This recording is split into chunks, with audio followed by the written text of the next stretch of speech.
చాలా ఆశలు కల్పిస్తున్నారు, పోలవరం, అమరావతి ఇలాంటివన్నీ. సో మీకేమనిపిస్తోంది, ఎంతవరకు ఆ దిశగా స్పీడ్గా అడుగులు పడే అవకాశం ఉందనుకుంటున్నారు? వెంకటేశ్వర, మీకు మిగతా సోదరులకు, తర్వాత ప్రధానంగా ఏబిఎన్ ప్రేక్షకులకు నూతన సంవత్సర శుభాకాంక్షలు.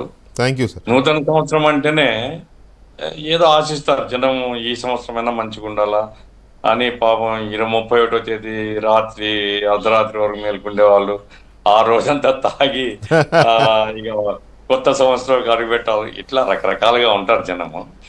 అయితే ప్రభుత్వాల వరకు వచ్చినప్పుడు సంవత్సరం పెద్ద తేడా రాదండి. గవర్నమెంట్స్కు బడ్జెటింగ్ ఇయర్ తప్ప సంవత్సరానికి గవర్నమెంట్ అనౌన్స్ చేసేది కానీ, గవర్నమెంట్ కొత్తగా చెప్పేది కానీ పెద్ద ఉండదు.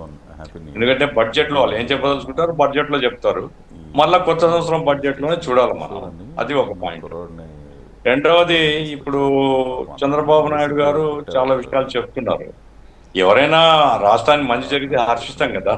రాష్ట్రానికి ఇదిగో ఇచ్చేస్తానంటే వద్దు చేయొద్దు అని చెప్పే వాళ్ళు ఎవరు ఉంటారు? కాబట్టి ఆంధ్ర రాష్ట్రం యొక్క పురోభివృద్ధికి, ఆంధ్ర రాష్ట్ర ప్రజల జీవన ప్రమాదాల మెరుగుదలకు, ఆంధ్ర రాష్ట్రం ఆర్థికాభివృద్ధికి ఎవరు ఏ ప్రయత్నం చేసినా సిపిఎం పార్టీగా మేము హర్షించే వాళ్ళమే తప్ప అడ్డుకునే వాళ్ళం కాదు. అయితే ఈ సందర్భంగా నేను చెప్పదలుచుకుంది ఏమంటే, ఫ్యాంటసీ సినిమా వేరండి, ప్రాక్టికల్ లైఫ్ వేరు. ఇప్పుడు సినిమా అనేదే ఒక చిత్రీకరణ, అంటే ఊహించుకొని చిత్రీకరించేది. అందులో ఫ్యాంటసీ సినిమాలో రేషన్ ఏమి ఉండదు, రేషన్ లేకుండా కాల్పనికమైనది. కాబట్టి నేను చెప్పేది ఏమంటే, 2020 విజన్ అయిపోయింది, ఇప్పుడు 2047 విజన్ పెడుతున్నారు. ఓకే, పెట్టండి, అభ్యంతరం లేదు. అయితే బీ ప్రాక్టికల్.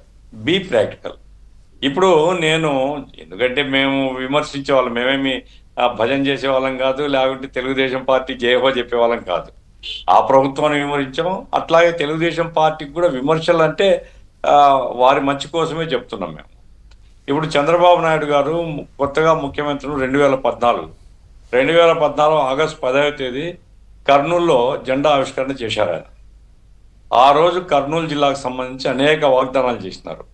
బహుశా తెలుగుదేశం ఆఫీసులో ఉంటుంది, పట్టాభి గారికి కూడా వెంటనే వాళ్ళు అందిస్తారు. అందులో ఏవి చేసినారు, ఏవి చేయలేదని చూస్తే అత్యధిక భాగం టచ్ చేయలే. ఆ రోజు ఒక ఫ్యాంటసీ బ్రహ్మాండంగా ఆయన ఉపన్యాసం చూసిన తర్వాత తెలుగుదేశం పార్టీ చూడండి, కర్నూలు జిల్లా రాబోయే కాలం స్వర్ణయుగం, అది మంచిది బాబు, చేస్తే మంచిదే అన్నాం, కానీ ఏం చేయలే. అట్లాగే ఇప్పుడు ఏపీ అంటే అమరావతి అని పోలవరం అంటున్నారు. ఇప్పుడు నాకు కొంచెం బాధ అనిపించేది ఏమంటే, వెంకటకృష్ణ లాంటి జర్నలిస్టులు, అభ్యుదయ భావాలు ఉండేటువంటి వాళ్ళు కూడా ఒక బ్రహ్మాండంగా ఆర్థిక అభివృద్ధికి నగరం లేదు, అమరావతి కాబోతుంది అంటున్నారు.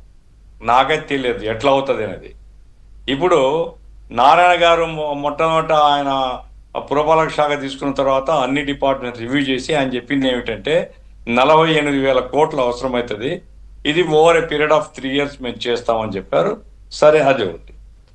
ఇప్పుడేమంటున్నారు, 69,000 కోట్లు అవుతుంది అంటున్నారు. ఇంకొన్నాళ్ళకు అది 1,00,000 కోట్లు కూడా కావచ్చు. అంటే అమరావతి నగరము, ఒక నగరాన్ని నిర్మించడం కోసం రాష్ట్ర వనరులన్నింటినీ, అంటే మీరు ప్రపంచ బ్యాంక్ నుంచి తెస్తారు లేదా ఏడిబి నుంచి తెస్తారు, ఇదంతా భారం ఎవరి మీద అన్నది, ఎవరు మోయాలి? ఆంధ్రప్రదేశ్ ప్రభుత్వమే కదా, ఆంధ్రప్రదేశ్ ప్రజలే కదా. కాబట్టి మేమేం చెప్తున్నామంటే, ప్రజల ధనాన్ని ఖర్చు పెట్టేటప్పుడు ప్రయారిటీస్ పెట్టుకోండి. ఇప్పుడు మేము అమరావతి రాజధాని దాన్ని సిపిఎం పార్టీ మనసా వాచా కర్మేణ మేము కట్టుబడి ఉన్నాం. అయితే మొదటి నుంచి మేము ఏం చెప్తున్నామంటే, అద్భుతమైన నగరాలు నిర్మించే బాధ్యత మంది కాదు, అద్భుతమైన నగరాలు నిర్మించే బాధ్యత ప్రభుత్వానికి కాదు. ఏదైతే మినిమం ఇన్ఫ్రాస్ట్రక్చర్ కావాలో రాష్ట్రానికి, ఆ ఇన్ఫ్రాస్ట్రక్చర్ వరకు మీరు నిర్మించి మిగతా ఓవర్ ఏ పీరియడ్ డెవలప్ చేసుకోవచ్చు. ఆ ఇన్ఫ్రాస్ట్రక్చర్ కావాల్సిన డబ్బు మీరు పెట్టండి అని చెప్తున్నాం.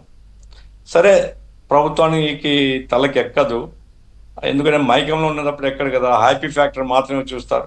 హ్యాపీ ఫ్యాక్టర్ పోయినసారి నాకు బాగా గుర్తుంది, 2019 ఎన్నికల కంటే ముందు కూడా చెప్పింది ఏమంటే 90% హ్యాపీ ఫ్యాక్టర్ ఉంది రాష్ట్రంలో. ఏమైంది హ్యాపీ? కంప్లీట్ అన్హ్యాపీగా మారిపోయింది. కాబట్టి ఏదైనా ఒక ఒక ప్రణాళిక తీసుకున్నప్పుడు దాని మంచి చెడ్డలు, లోతుపాతులు, రాష్ట్రం మీద దాని ప్రభావం ఎట్లుంటుంది, రాష్ట్రం యొక్క అవసరాలు ఏమిటనేది ఆలోచించాల్సినటువంటి అవసరం ఉంది. అమరావతి ఏకైక రాజధాని మేము కట్టుబడి ఉన్నాం. అమరావతికి బేసిక్ ఇన్ఫ్రాస్ట్రక్చరు గవర్నమెంట్ చేయాలి, మేము కట్టుబడి ఉన్నాం. కానీ అమరావతి యొక్క హంగులు, ఆర్భాటాలు, నవనగరాలు, దీనికంతా గవర్నమెంట్ డబ్బు పెడతామనేది సరైన వైఖరి కాదని మా పార్టీ మొదటి నుంచి చెప్తుంది. రెండోది, పోలవరం చాలా అవసరం. పోలవరం చాలా అవసరం రాష్ట్రానికి జీవనాడు, అందులో ఏం సందేహం లేదు.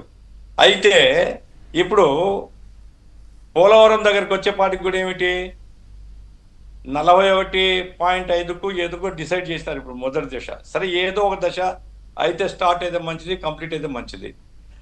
ప్రత్యేకించి ఇప్పుడు చంద్రబాబు నాయుడు గారు ప్రతిపాదించిన జలహారతి మంచి కార్యక్రమమే. దాన్ని ఇంకొంచెం లోతుగా స్టడీ చేయాలి. ఎందుకంటే ఇంతకుముందు ఏమిటంటే గోదావరి పోలవరం నుంచి బోలపల్లి నుంచి సోమశిల అని చెప్తున్నారు. ఇప్పుడు అట్లా కాకుండా బనకాచర్లి